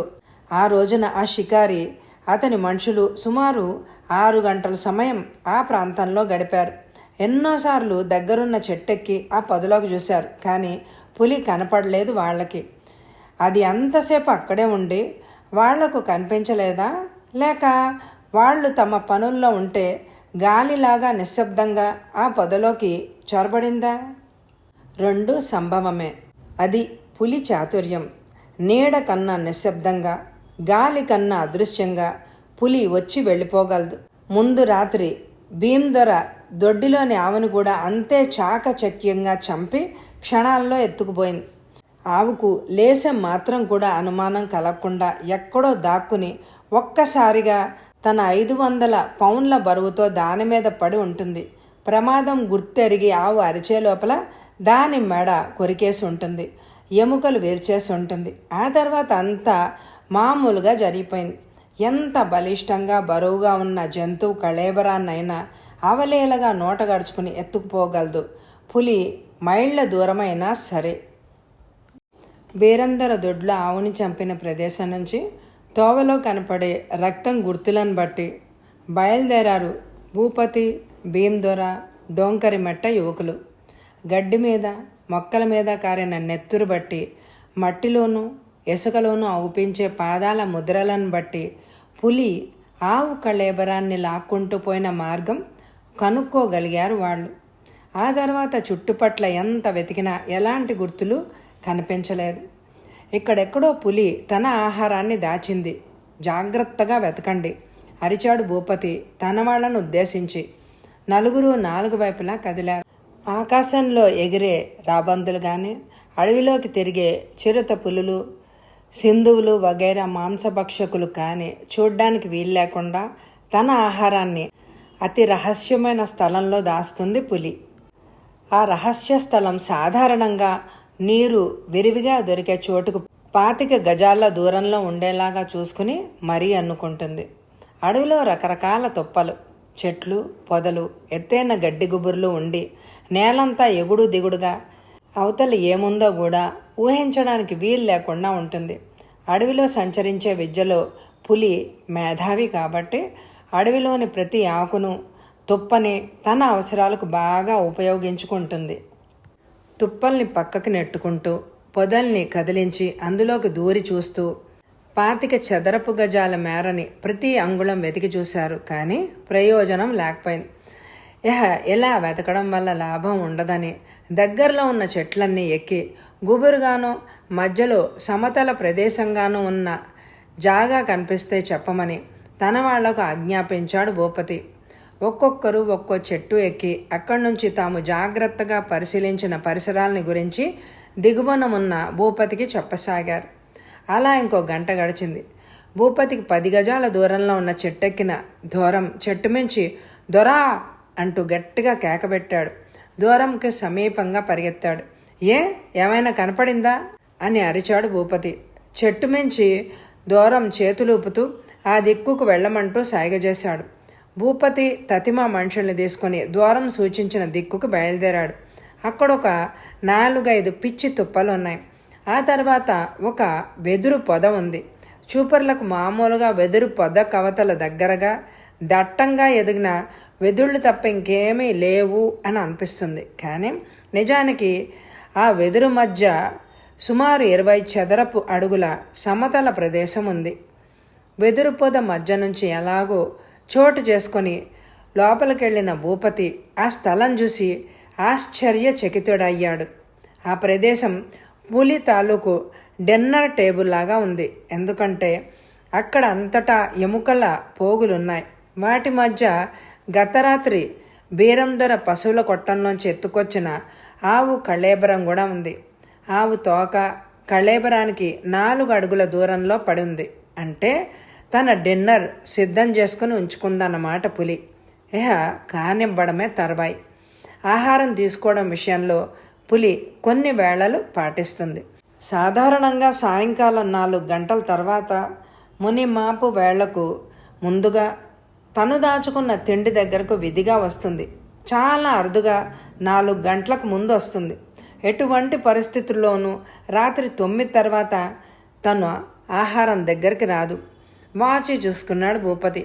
2:15 పులి తన ఆహారం దగ్గరకు వచ్చే వేళ సమీపిస్తోంది. తను తిరిగి ఊళ్ళోకి వెళ్ళి భోంచేసి వెనక్కి రావడానికి కావాల్సిన టైం లేదు. పులి వచ్చే స్థలం కనుక్కోవడం జరిగిపోయింది. ఇహ పులి కోసం ఎదురుచూసి కాల్చి చంపడమే మిగిలింది. మంచగట్టుకుని దాని మీద నుంచి పులిని చంపడం ఒక పద్ధతి.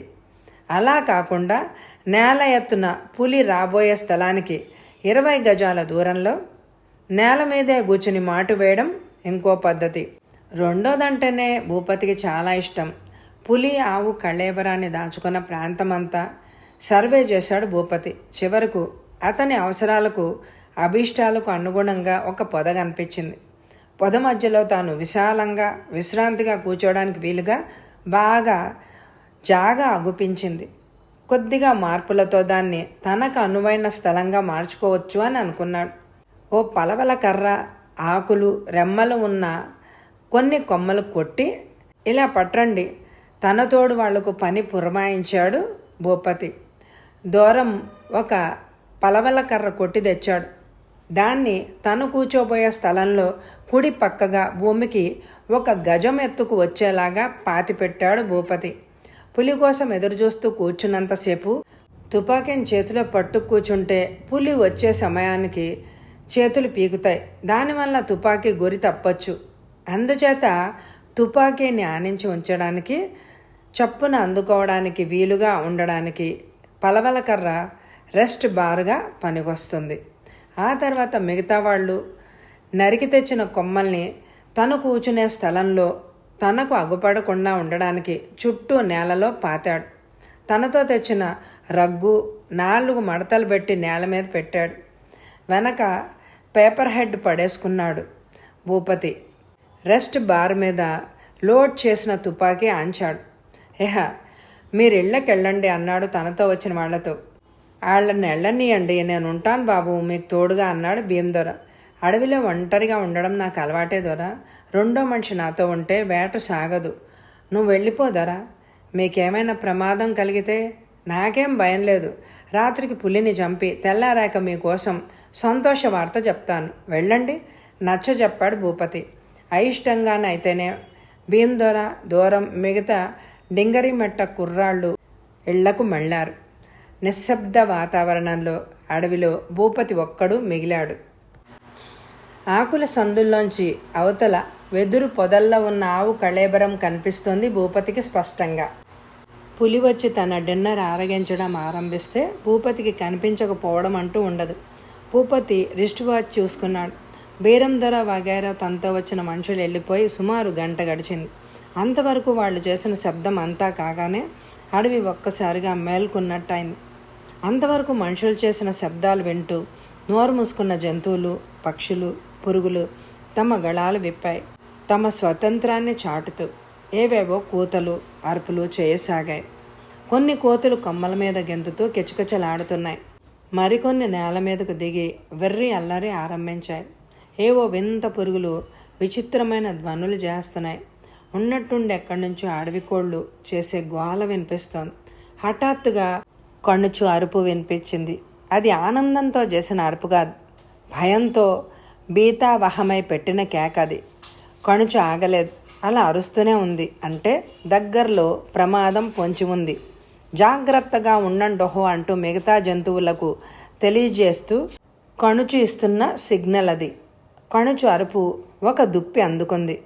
పులి తనకు దగ్గరలోనే ఉందని, తన డిన్నర్ టేబుల్ వద్దకు రావడమే తర్వాయి అని అర్థం చేసుకున్నాడు భూపతి. భూపతి ఊపిరి తీయడం కూడా నిలిపేశాడు. ఆ క్షణంలో ఆ ప్రాంతంలో ఉన్న చెట్టు, చేమ, రాయి రప్పల్లో ఒకటిగా అయిపోయి నిశ్శబ్దంగా కూర్చున్నాడు. వాతావరణం లాగి పట్టుకున్న బాణంలాగా బిగువుగా ఉంది. 5 నిమిషాలు గడిచాయి. 15 గంట గడిచింది. అరగంట గడిచింది. కానీ ఏ నిమిషాన్నైనా రావచ్చును అనుకున్న పులి రాలేదు. ఎందుచేత? తను అక్కడున్నట్టు పసిగట్టిందా? పులి శ్రవణశక్తి అతి సునిశ్చితమైంది. మన బూటులో వేలు మడిచి వదిలినా చాలు ఆ శబ్దం దానికి వినపడుతుంది. అంతే, ఒక్క అంగుళం ముందుకి వేయదు కాలు. తాము తెచ్చి దాచుకున్న ఆహారం వద్దకు వచ్చేటప్పుడు పులులు ఎంతో నేర్పు, ఓర్పు ప్రదర్శిస్తాయి. ఒక్కోసారి 200 గజాల చుట్టూ తిరిగి గాని అతి జాగ్రత్తగా ప్రతి ఆకు కదలికను, ప్రతి గడ్డిపోచ ఊగటాన్ని పరిశీలించి ఎక్కడ ఏ ప్రమాదము పొంచి లేదని నిర్ధారించుకున్నాక కానీ తమ డిన్నర్ను సమీపించవు. ఒక్కోసారి వాటి జాగ్రత్త చూస్తుంటే పులుల్ని పిరికి జంతువులుగా పరిగణించాల్సి వస్తుందేమో అని అనిపిస్తుంది. చీకటి పడింది, పెన్నెలొచ్చింది. వెదురు పొదల్లో ఉన్న ఆవు కళేబరం దగ్గరకు పులి రాలేదు. నిమిషాలు గడిచిపోతున్నాయి. ఏ క్షణానైనా పులి రావచ్చుననే తపన, ఇంకా రాలేదే అన్న ఆరాటం, ఇవాళకి రాదేమో అన్న ఆలోచన కలిగించిన నిరాశ ఒక్కసారిగా కలిగాయి భూపతిలో. అతని ఒంట్లోని రక్తం తలకు పాకుతున్నట్టుగా అనిపించింది. మరుక్షణంలో పులి రావచ్చునేమోనన్న ఆలోచన అకస్మాత్తుగా అతని చేతిని వేపుతోంది. తుపాకీ అందుకోమంటూ. కానీ అలాంటి అనుభూతి అతడికి సామాన్యమేమో. తమాయించుకున్నాడు. అడవి నిశ్శబ్దంగా అయిపోయింది. అదే సమయంలో అతడి తొడను ఏదో పాకుతున్నట్టు అనిపించింది. అయితే అదేమిటో తక్షణం చూడాలన్న కోరిక కలిగిందే కానీ నిగ్రహించుకున్నాడు. ఇందాకటి పొడవడం పోయింది. అయితే తొడ మీద బరువుగా గరుగ్గా ఏదో రాసుకుంటున్నట్టుగా అనిపించింది. తల తిప్పినా, వేలు కదిపినా, అసలు తన శరీరంలో ఏ మాత్రం కదలిక చూపినా పులి రాకుండా వెళ్ళిపోవడం ఖాయం. అందుకే అతను చెక్కిన శిల్పంలా నిశ్చలంగా కూర్చుండిపోయాడు. అయితే అలాగని ఏమీ చెయ్యకుండా ఊరుకోలేకపోయాడు. కనుగుడ్డు మూలకంట తిప్పి చూశాడు. క్షణం పాటు అతని గుండె లయ తప్పింది. భూపతి చూసింది ఒక పెద్ద పాముని. అది సుమారు 10-12 అడుగులుంది. అతని తొడ నుంచి ఏదో బండమించి పాకుతున్నట్టుగా పాకుతోంది. తన శరీరంలో ఏ మాత్రం కదలిక చూపకుండా ఎంత తెలివిగా తను ప్రవర్తించాడో తలుచుకుని తనను తాను అభినందించుకున్నాడు మనసులో. నిమిషాలు యుగాలుగా, మన్వంతరాలుగా గడుస్తున్నాయి. పాము పాకుతోంది. ఆ ప్రాకడానికి అంతులేనట్టుగా ఉంది. ఉన్నట్టుండి మధ్యలో ఎందుకో ఆగిపోతోంది. కాసేపు కదిలి మళ్ళా ఆగిపోతోంది. వెదురు పొదలోకి పులి వస్తోంది. దాన్ని కొట్టాలి అన్న ఆలోచన భూపతి మనసులోంచి పూర్తిగా తుడిచి పెట్టుకొని పోయింది. అయినా వెదురు పొద మీదే దృష్టి నిలిపాడు. చేసేదేమీ లేక. అసలు అలా చేయడమే ఆ క్షణంలో శ్రేయోదాయకం కనుక. పాము కదలి వెళ్ళిపోయింది. తొడ మీద బరువు తగ్గింది. గుండె ఒక్కసారిగా తేలికపడింది. కానీ గట్టిగా నిట్టూర్చడానికి కూడా సావకాశం లేదు. ఎందుకంటే పాము బెదరి చటుక్కున వెనక్కి తిరిగి కరవచ్చు. లేదా రావాల్సిన పులి ఆ మాత్రం సందడికే రాకుండా వెను తిరగవచ్చు. క్షణాలు దొర్లిపోతున్నాయి. మళ్ళా అడవి జంతువుల స్వేచ్ఛా గానాలు మొదలుపెట్టాయి. అంటే తనను తాను బయట పెట్టేసుకున్నాడు పులికి అనుకున్నాడు భూపతి. ఈ రాత్రి వృధా అయినట్టే. నడుము కుర్రులా బిగుసుకుపోయినట్టుగా ఉంది. ఒకటే పీకుతోంది. వెచ్చని పడక కోసం మనసు ఉవ్విళ్ళూరుతోంది. వెంటనే లేచి గ్రామానికి వెళ్ళిపోవాలి అని అనుకున్నాడు. కానీ తనకు త్రోవ అంతగా పరిచయం లేదు కాబట్టి తప్పొచ్చు. భూపతి ఆలోచన సింగి మీదకు మళ్ళాయి. మొదట ఆ రాత్రి అందరి మధ్యలో నిలబడి సింగి నాట్యం చేసినప్పుడు నిజంగానే సింగి అందాలు తన మగతనాన్ని రెచ్చగొట్టాయి. తనలో యువకత్వాన్ని మేల్కొల్పాయి. కానీ సడన్గా సింగి అంటే జగుప్స ఏహ్యత లేదు. కానీ మొదటిలాగా వాంఛించలేకపోతున్నాడు. సింగ గురించి ఆలోచనలు అంత రుచికరంగా లేవు భూపతికి. వెన్నల్లో వెలిగిపోతున్న ప్రకృతి సుందరిని నిశ్శబ్దంగా ఆరాధించే పనిలో నిమగ్నుడైపోయాడు. రాత్రి ఎప్పుడు నిద్ర ముంచుకొచ్చిందో ఏమో పూర్తిగా తెల్లవారేసరికి ఉన్న చోటనే కూర్చొని జోగుతున్నాడు భూపతి. ఒకసారి జోగి ముందుకు పడబోయి తమాయించుకున్నప్పుడు మెలకు వచ్చేసింది అతడికి. కళ్ళు మండుతున్నాయి. ఒళ్ళంతా ఒకటే సలుపుతోంది. గట్టిగా ఆవలించి ఒళ్ళు విరుచుకుని లేచి నిలబడ్డాడు. వెదురు పొదల వైపు చూశాడు. పులి తన ఆహారాన్ని ముట్టలేదు. ఆవు కళేబరం ముందు రోజు చూసిన విధంగానే పడి ఉంది. అసలు రాత్రి పులి ఆ పరిసరాలకు వచ్చిందా అన్న అనుమానం కలిగింది అతడికి. పులి వచ్చి వెళ్ళిన గుర్తుల్ని వెతుక్కుంటూ బయలుదేరాడు. ఎంత జాగ్రత్తగా ఉన్నా తన ఉనికిని పులి ఎలా గ్రహించిందో అర్థం కాలేదు. పులి తన ఆహారానికి సుమారు 15 గజాల దూరం వరకు వచ్చి ప్రమాదం ఉందని ఎలాగో నిర్ధారించుకొని తన ఆహారాన్ని ముట్టకుండానే వెళ్ళిపోయింది.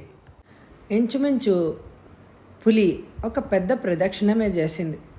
అది మొదట భూపతి ఉన్న దిక్కు నుంచే వచ్చింది. భూపతి వెనక్గా 25 గజాల దూరంలోకి వచ్చింది. కుడిపక్కకు మళ్ళింది. అక్కడ ఒక అరగంటకు పైగా ఆగి ఉంటుంది. ఆ తర్వాత తిన్నగా అంటే భూపతికి ఎదురుగా తన ఆహారానికి 15 గజాల దూరంలోకి వచ్చి ఆగింది. బహుశా అక్కడ ఒక అరగంటో గంటో ఆగి ఉంటుంది. దాని అనుమానం నివృత్తి అయ్యుండదు. మరి కాస్త ఎగువకు వెళ్ళింది. అక్కడి నుంచి పులి అడవిలోకి వెళ్ళిపోయినట్టు మట్టిలో గుర్తులున్నాయి. అంటే అక్కడే దానికి భూపతి ఉనికి గురించి రూఢీగా తెలుసుంటుంది. కానీ అయితే పులి ఎలా గుర్తుపట్టింది? తను ఉన్నట్టు ఎప్పటిలాగా అది శేష ప్రశ్న అయి కూర్చుంది భూపతికి. బాబు, భూపతి బాబు! భీమదొర కేక వినిపించడంతో భూపతి ఆలోచనలు ఆగిపోయాయి. తనున్న చోటు నుంచి గబగబా వెలుపలికి వచ్చి గ్రామం నుంచి వచ్చిన భీమదొర వగైరా మనుషుల్ని కలుసుకున్నాడు భూపతి. చచ్చిందా బాబు? ఆ రాక్షసి ఏది అని అడిగారు ఆత్రంగా అందరూ.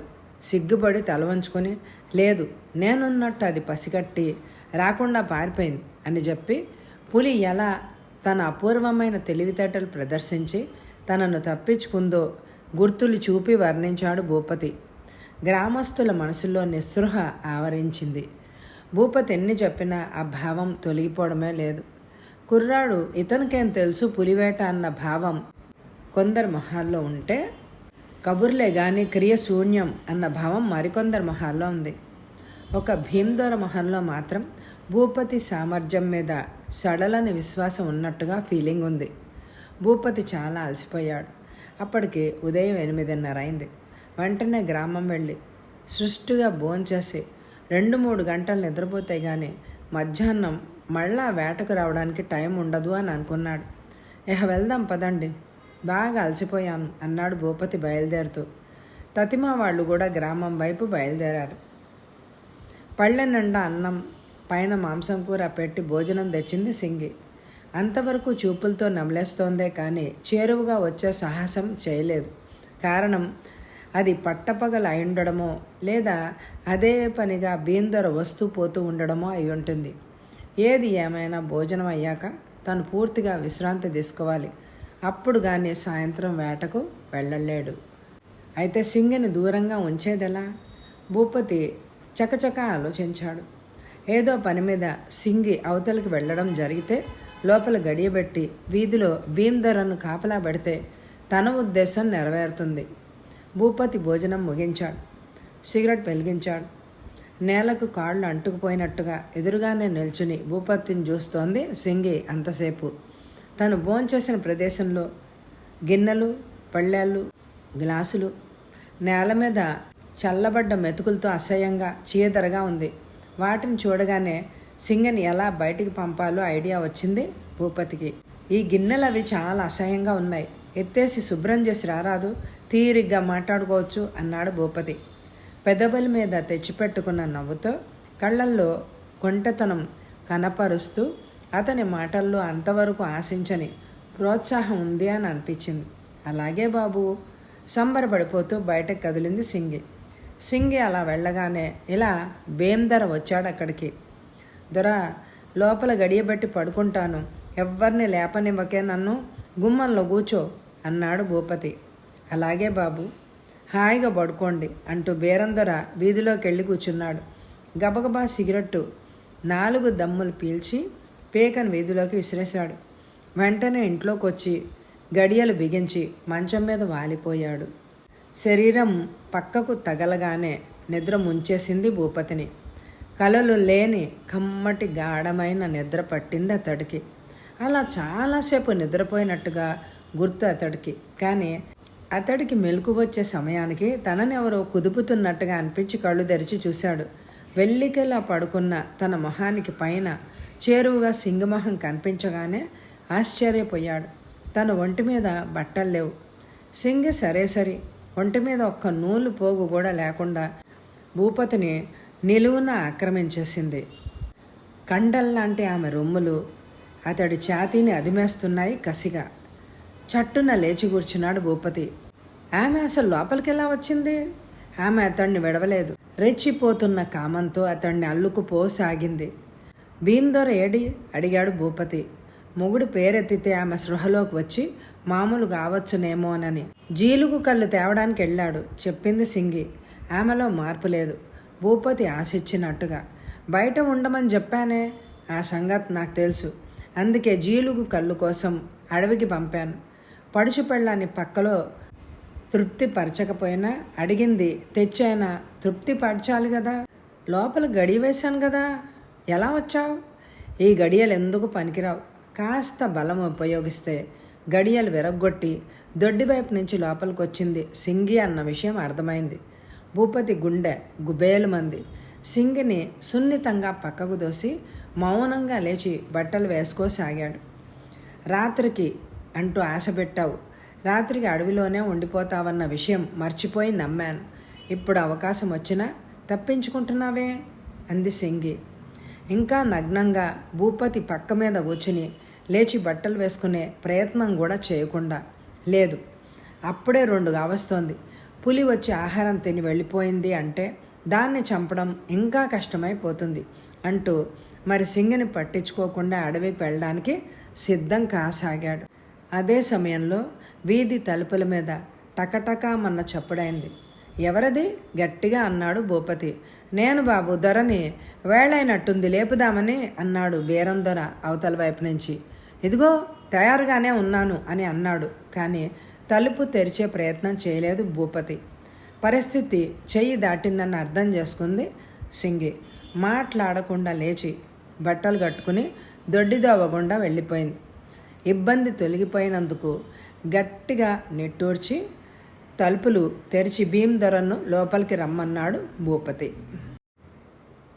భూపతి ఈసారి తాను మాటు కాయాల్సిన జాగా మార్చాడు.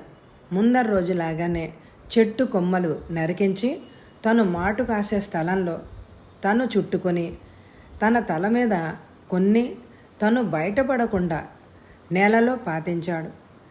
గత రోజు ఉపయోగించిన పలవల కర్ర మార్చకుండా రెస్ట్ బార్గా కొత్త జాగాలో పెట్టుకున్నాడు.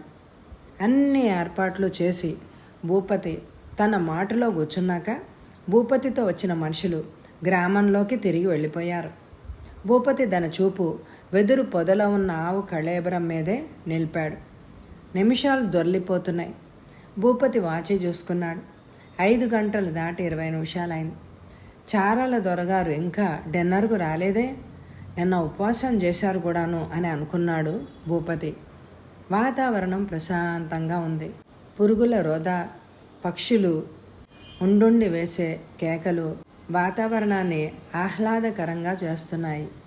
క్రూర మృగాల భయం ఉన్నా, రాక్షసులు పెట్టే బాధలకు లోను కావాల్సిన ప్రమాదం ఉన్నా మునులు ఋషులు అడవుల్నే ఆశ్రయించి ఉండేవారు. అందుకే హఠాత్తుగా అడవి ప్రశాంతతను భగ్నం చేస్తూ ఒక అడవి పంది పెట్టిన కేక వినపడింది. ఏమేమో ఆలోచిస్తున్న భూపతి మెదడు చట్టున నిగ్రహించుకుంది తన ఆలోచనల్ని. అదే సమయంలో చెట్ల మీద హనుమంతులు అటూ ఇటూ కొమ్మల మీద అవి రామంగా గెంతుతూ తమ ఆరాటాన్ని చాటుతున్నాయి. అంటే అడవి రాజుగారు రంగంలోకి ప్రవేశించారు. ఇహ ప్రదర్శనలు ఇవ్వడం ఒక్కటే తరువాయి. భూపతి నిశ్చలంగా కూర్చున్నాడు. రాతి బండలాగా, మానుల్లో మానులాగా ఊపిరి తీయడం కూడా అతి నిగ్రహంతో చేస్తున్నాడు. ఈసారి ఒక దుప్పి బేలగా అరవడం ప్రారంభించింది. పరుగులు, పక్షులు చేసే రోద ఆగిపోయాయి. ఒక్కసారిగా కాలం ఆగిపోయినట్టుగా అయిపోయింది. తుఫాను ముందరి ప్రశాంతత. ఘోరం ముందు జరిగే నిశ్శబ్దం. ఇలాగే ఉంటాయి కాబోలు అని అనుకున్నాడు భూపతి. అతని గుండె చప్పుడు అతడికే చిత్రంగానూ దుర్భరంగానూ వినిపిస్తోంది. తన చూపు వెదురు పొద మీద నిలిపాడు. ఏ క్షణంలోనైనా పులి దర్శనం ఇవ్వచ్చు. భూపతి నరాల్లో రక్తం ఒక్కసారిగా అతని తలలోకి పరిగెడుతున్నట్టుగా అనిపించింది. వన్యమృగాల్ని వేటాడడంలో చాలా పద్ధతులున్నాయి. బాజాలు మోగిస్తూ కొందరు పనివాళ్ళు ఆయా జంతువుల స్థావరాల్లోంచి బయటికి తరిమి షికారీకి ఎదురుగా వచ్చేలాగా చేస్తారు. నేలకు 30 అడుగుల ఎత్తున ఒక మంచగట్టుకుని లేదా ఏనుగు అంబారీల్లో కూర్చుని వచ్చిన జంతువుల్ని కాల్చి చంపుతారు. చిన్న సైజు యుద్ధానికి చేసే భారీ ఎత్తు ఏర్పాట్లు జరుగుతాయి అలాంటి వేటలకు. ఆ రకం వేటంటే భూపతికి ఇష్టం లేదు. అడవి జంతువుల్ని అవి తిరిగే ప్రదేశాల్ని కనిపెట్టి మాటు కాసి వాటిని కొట్టి చంపడంలో ఉన్న ఆనందం ఇంకా దేనిలోనూ లేదు. అకస్మాత్తుగా భూపతి ఒళ్ళు మండుతున్నట్టుగా అనిపించింది. ఏమైంది? తనను తాను ప్రశ్నించుకున్నాడు. కారణం కనుక్కోవడానికి తనకు టైం, అవకాశం లేవు. ఆ ఫీలింగ్ని నిర్లక్ష్యం చేసి ఊరుకున్నాడు. 2 క్షణాలు గడిచాక మళ్ళీ మండినట్టుగా అయింది. కానీ ఈసారి మంటలా లేదు, సూదులతో పొడుస్తున్నట్టుగా ఉంది. కారణం కనుక్కోవాలన్న కోరిక బలంగానే కలిగింది. కానీ తను ఏ మాత్రం కదిలినా, శబ్దం చేసినా రంగంలోకి దిగిన చారల దొరగారు దర్శనం ఇవ్వకుండానే వెళ్ళిపోతాడు. మంటను ఓదార్చుకోవడానికి నిశ్చయించుకున్నాడు. కానీ ఎంతోసేపు ఆ నిశ్చయం ఉండేటట్టుగా లేదు. ఆ మంట క్షణానికి ఎక్కువ కాసాగింది. ఒళ్ళంతా వేల కొద్ది సూదులు ఒకేసారి దింపేసినట్టుగా బాధ కలగసాగింది.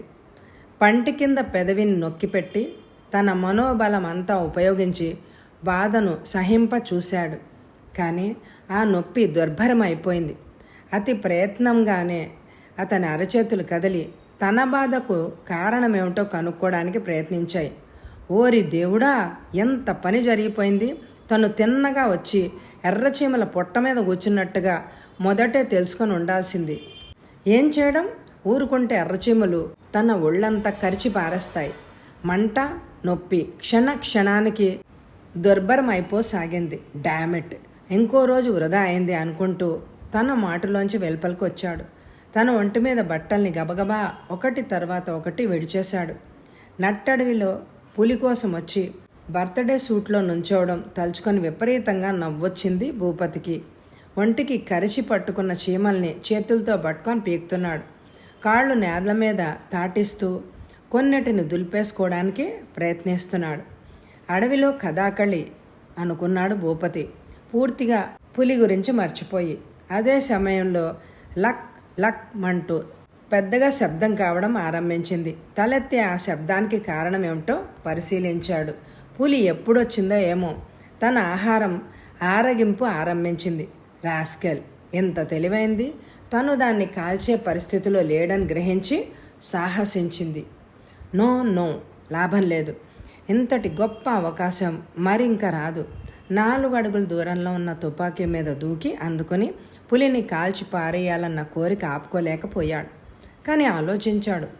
ఆ విధంగా తొందరపడ్డం వల్ల పులికి హుషారిచ్చి తరిమేసిన వాడవుతాడే గాని చంపడం జరగదు. పులి తన ఆహారాన్ని ఇప్పుడిప్పుడే తినడం ఆరంభించింది. అంటే కాసేపు ఉంటుంది. తను ఎప్పటిలాగా దాన్ని గమనించినట్టుగానే ఉండాలి. ఒంటి మీద చీమల్ని దులుపుకుంటూనే మెల్లగా తుపాకీ దగ్గరకు కదిలాడు భూపతి. కదిలినప్పుడు తన చూపులు పొదలోని పులి మీదే నిలిపాడు. అది తిండి తినడంలో లీనమైంది. భూపతి తన తుపాకీకి దగ్గరగా నుంచున్నాడు. వంగి తీయడమే ఉంది. ఇంకా కొన్ని చీమలు భూపతి శరీరాన్ని పట్టే ఉన్నాయి.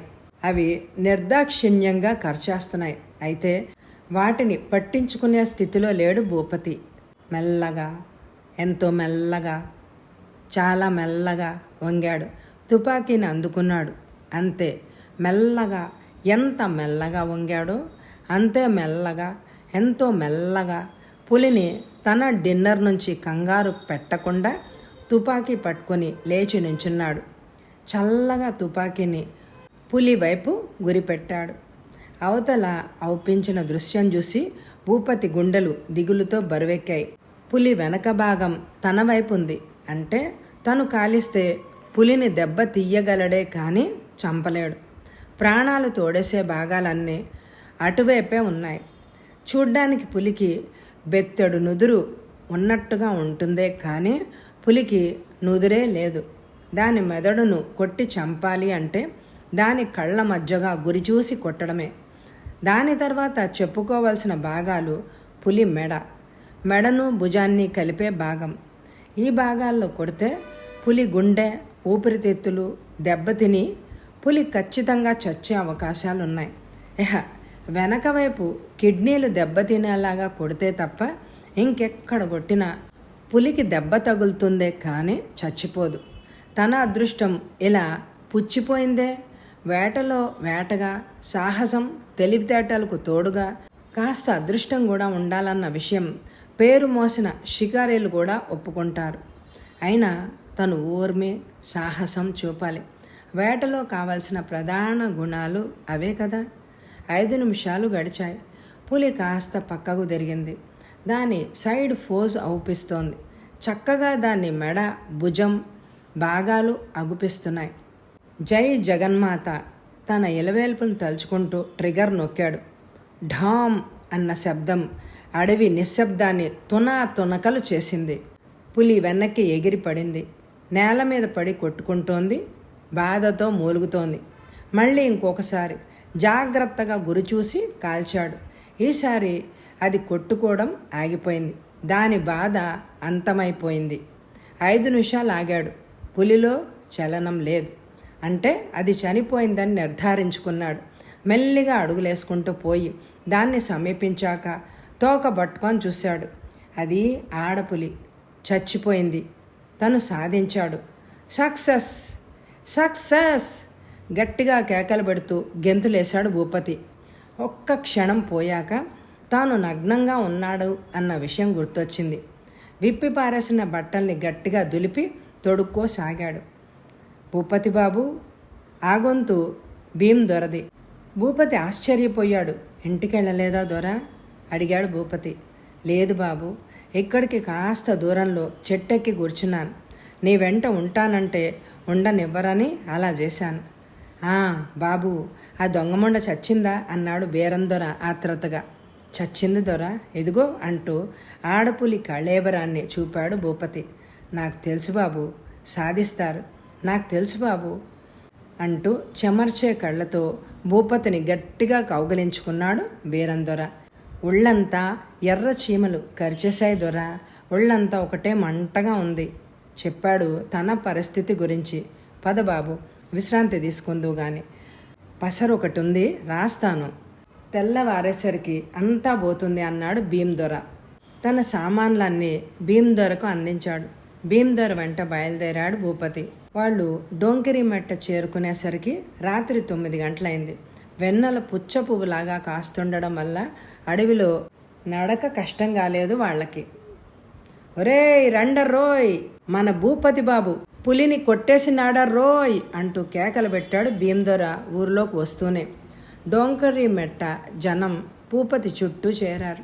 మా ప్రాణాల్ని కాపాడారు బాబు, మా పశువుల్ని రక్షించారు బాబు, ఈ పుణ్యం మిమ్మల్ని కలకాలం కాపాడుతుంది బాబు. అలా రకరకాలుగా కొందరు భూపతికి కృతజ్ఞతలు చెప్తూ ఉంటే మరికొందరు ఆశీర్వదిస్తున్నారు. పులి చచ్చిన వార్త తెచ్చిన సందడి తగ్గడానికి జనం ఇళ్లకు వాళ్ళు వెళ్ళడానికి 1 గంట పట్టింది. అప్పటికి రాత్రి 10 గంటలు దాటి 10 నిమిషాలైంది. భూపతి శరీరం అంతా దద్దుర్లెక్కిపోయి ఎర్రగా వాచిపోయి ఉంది. అతడి బట్టలన్నీ విప్పించేసి గాలివాన ఆకుపసరు తెచ్చి ఒళ్ళంతా రుద్దాడు భీందొర తన చేతులతో. 1/2 గంట గడిచేసరికి ఒంటి మీద నొప్పులు తగ్గాయి. సుఖంగా నిద్రపట్టింది భూపతికి. భూపతి ఉదయం లేచేసరికి 10 మంది మనుషుల్ని తీసుకెళ్లి పెద్దపులి కళేబరాన్ని ఊర్లోకి తీసుకొచ్చాడు భీందొర. తమ బంధువుల్ని పశువుల్ని పొట్టన పెట్టుకున్న ఆ పులి చచ్చినందుకు ఆ ఊరి ప్రజలు దాని కళేబరం చుట్టూ గంతులేస్తూ నాట్యం చేస్తున్నారు. తను చంపిన పెద్ద పులిని ఒక్కసారి పగటి వెలుతురులో చూడాలి అని అనిపించింది భూపతికి. జనం మధ్యలో పడి ఉన్న పులి కళేబరం దగ్గరికి వెళ్ళి చూశాడు. తను కాల్చిన గుళ్ళు 2 మెడలో 4 అంగుళాల దూరంలో తగిలాయి పులికి. తలకాయ నుంచి తోక వరకు మూరతో కొలిచాడు. 6 మూరలుంది సుమారు, అంటే 9 అడుగుల పొడవుందన్నమాట. బరువు తక్కువలో తక్కువ 400 పౌండ్లు ఉండొచ్చు. పులి బాగా ముసల్దైపోయింది. కండరాల్లో జవం తగ్గడం వల్లనే చురుగ్గా చలాకీగా పరిగెత్తే అడవి జంతువుల్ని వేటాడే శక్తి లేక పశువుల్ని మనుషుల్ని తినడం మరిగింది. దాని చర్మం అమ్మితే బజార్లో 2000 సుమారు ధర పలుకుతుంది. ధర, నేను వచ్చిన పని అయిపోయింది. దీని చర్మం తీసి నువ్వు బజార్లో అమ్ముకో, పర్మిషన్ ఇస్తున్నాను. అయినా నీ ఆవుకు బదులు ఒక మంచి ఆవు కొనుక్కో అన్నాడు భూపతి బేరం దొరను సమీపించి. అదేంటి బాబు అలాగంటున్నారు మీరు? మాకి సాయం చేసినందుకు మీకే మేం సాయం చెయ్యాలా అన్నాడు భీమదొర. లేదు దొర, మీ ఆతిథ్యం నాకెంతో ఆనందాన్ని కలిగించింది. ఈ 2 రోజులు మీరెంతో ప్రేమగా చూసుకున్నారు నన్ను అంటూ ఇంట్లోకి కదిలాడు, తిరుగు ప్రయాణానికి సిద్ధం కావడానికి. ఈ ఒక్కరోజు ఉండండి బాబు, రేపు తెల్లారగానే బయలుదేరి పోదురు గాని అన్నాడు భీమదొర. లేదు దొర, నేను వెళ్ళిపోవాలి. పట్నంలో నాకు చాలా పనులున్నాయి అన్నాడు భూపతి. పనులకేముంది బాబు, ఉంటనే ఉంటాయి. ఈ ఒక్క రాత్రి ఉండండి, రేపు పొద్దుటే వెళ్దురు గాని అన్నాడు భీమదొర. లేదు దొర, ఇక్కడ ఒక్క క్షణం ఆగడం పడదు చెప్పేశాడు నిశ్చయంగా. భీమదొర మాట్లాడలేకపోయాడు. మీ ఇష్టం అంటూ ఊరుకున్నాడు. డోంకిరి మెట్ట వచ్చిన క్షణం నుంచి ఏదో పని కల్పించుకుని తన ఎదురుగా తిరుగాడిన సింగి గడిచిన రాత్రి నుంచి తన దగ్గరకు రాకపోవడం చాలా ఆశ్చర్యాన్ని కలిగించింది భూపతికి. తనకి కావలసిన స్నానానికి నీళ్లు తేవడం, పలహారం ఇవ్వడం వగైరా పనులన్నీ భీమదొరే స్వయంగా చేశాడు. 1-2 సార్లు కిటికీలోంచి చూసి మాత్రం వెళ్ళిపోయింది సింగి. తనకు ఎన్నో సేవలు చేసినందుకు కృతజ్ఞతలు చెప్పుకోవాలి అని అనుకున్నాడే కానీ ఆమె కనిపించలేదు. ఆఖరుకు భూపతి బయలుదేరే సమయం ఆసన్నమైంది. సింగ్తో మాట్లాడినందుకు కాస్త వెల్తిగా ఫీల్ అయ్యాడు భూపతి. అనంతగిరి వరకు తోడొచ్చి అక్కడ బస్సు ఎక్కించడానికి తను తోడు వస్తానన్నాడు భీమదొర. తనకు త్రోవ తెలియదు, పైగా తనకు తోడు కావాలి. భీమదొర రాకను ఆనందంగా అంగీకరించాడు భూపతి. ఎందుకో దిగులు, ఏదో వెల్తి. వచ్చిన రోజునాటి ఉత్సాహం తనలో లేకపోయినందుకు ఆశ్చర్యపోయాడు భూపతి. నిజానికి విజయం పొందే వెళ్తున్నాడు, అయినా మనసెందుకిలా కల్లోలంగా ఉంది? దూరం మరికొంతమంది డోంకిరి మెట్ట యువకులు చాలా దూరం భూపతి వెంట వచ్చి సాగనంపారు. భూపతి వాచి చూసుకున్నాడు. 9:20 నిమిషాలైంది. చెట్ల కొమ్మల ద్వారా తాము నడుస్తున్న త్రోవలో పడుతున్న సూర్యకాంతి ముగ్గులు వేసినట్టుగా అగుపిస్తోంది. భీమదొర భూపతి సామాను భుజాన్ని వేసుకొని నడుస్తున్నాడు. వెనకాల భూపతి హుషారుగా తొందరగా అడుగులేస్తున్నాడు. మధ్యాహ్నం 2 గంటలకో బస్సు అనంతగిరి వస్తుంది. అది పట్టుకుంటే రాత్రికి తను విశాఖపట్నం చేరుకోగలడు. మెల్లగా భూపతి ఆలోచనలు పట్నంలోని తన వాళ్ల మీదకు, అక్కడ జీవితం వైపుకి మళ్ళాయి. బాబు, భూపతి బాబు, అది సింగి గొంతు తన వెనక నుంచి వినిపించింది. తుళ్ళిపడి వెనక్కు తిరిగాడు భూపతి. భూపతి మెదడులో లెక్క లేనన్ని ప్రశ్నలు. భీమదొర కూడా ఆగి వెనక్కి తిరిగాడు. ఆమె ఇక్కడికెందుకు వచ్చింది? తనతో మాట్లాడదలుచుకుంటే అక్కడే గ్రామంలోనే ఎందుకు మాట్లాడలేదు? భర్త దగ్గరలో ఉండగా ఇంత దూరంలో అడవిలో తనను కలుసుకోవడమా? ఏం సింగి, రాత్రి నుంచి కనిపించడం లేదే? వచ్చేటప్పుడు చెప్పాలి అని అనుకున్నాను, నువ్వు కనిపించనే లేదు మరి అన్నాడు భూపతి. పోనీలే బాబు, మీకు ఈ పళ్ళిద్దామని వచ్చాను, పిలిచాను అంటూ ఆమె భూపతికి చేరువుగా వచ్చింది. ఆమె చేతి వేళ్లలో పళ్ళున్నాయి. కృతజ్ఞత మెరిసే కళ్ళతో, ఆనందంతో ఆమె అందించిన పళ్ళు అందుకొన్నాడు. అదే సమయంలో జరగకూడనిది భూపతి కల్లో కూడా ఆశించింది జరిగింది. ఆ క్షణం వరకు అతడు గమనించలేదు కానీ ఆమె తన వెనక ఉంచిన ఎడం చెయ్యి తాచుపాములాగా లేచింది. ఆ చేతిలో తళతళా మెరుస్తూ ఒక బాకు ఉంది. అయితే సింగి చేతిలోని ఎత్తిన కత్తి ఎత్తినట్టే ఉంది. అమ్మా అంటూ చావు కేకబెట్టి నేల కొరిగింది. ఆమె వెనకాల రక్తసిక్తమైన కత్తి చేతిలో పట్టుకొని భీమదొర ఉన్నాడు. భూపతి నిశ్చేష్టుడయ్యాడు. ఏంటిది? అంతా అయోమయంగా ఉంది. ఎందుకీ రక్తపాతం? 5 నిమిషాల తర్వాత అడిగాడు భూపతి. బాబు, ఇది ఇలా జరగాల్సి ఉంది. అంతే జరిగింది అన్నాడు భీమదొర కత్తి పారేసి దిగులుగా తలంచుకుని. కోరి వచ్చిన ఆడదాన్ని మగాడు తిరస్కరిస్తే అంతకన్నా పెద్ద అవమానం ఉండదు ఆడదానికి మా తెగలో. ఆ పురుషుడు ఆమెకు తన శత్రువులందరిలోకి పెద్ద శత్రువు. ఆమె అలాంటి పురుషుణ్ణి విధిగా సంహరించి తన కసి తీర్చుకుంటుంది. మా తెగలో ఈ విషయం పురుషులందరికీ తెలుసు. ఒక విధంగా చెప్పాలంటే కోరుకున్న పురుషుడి ద్వారా కోరిక తీర్చుకునే స్వాతంత్రం మా తెగలో ఉంది ఆడవాళ్లకు. మా పాటల్లో, మా కథల్లో, మా కబుర్లలో ఇదే విషయం పదే పదే చెప్పబడింది. మీకు ఈ సంగతి తెలియదు. కారణం మీ సాంప్రదాయం ఆచారాలు వేరు. మిమ్మల్ని పొందాలని 3 సార్లు ప్రయత్నించింది సింగి, కానీ లాభం లేకపోయింది. ఇంకా మిమ్మల్ని చంప చూస్తుంది అని నాకు తెలుసు. అందుకే మీ వెంట వచ్చాను ఇప్పుడు.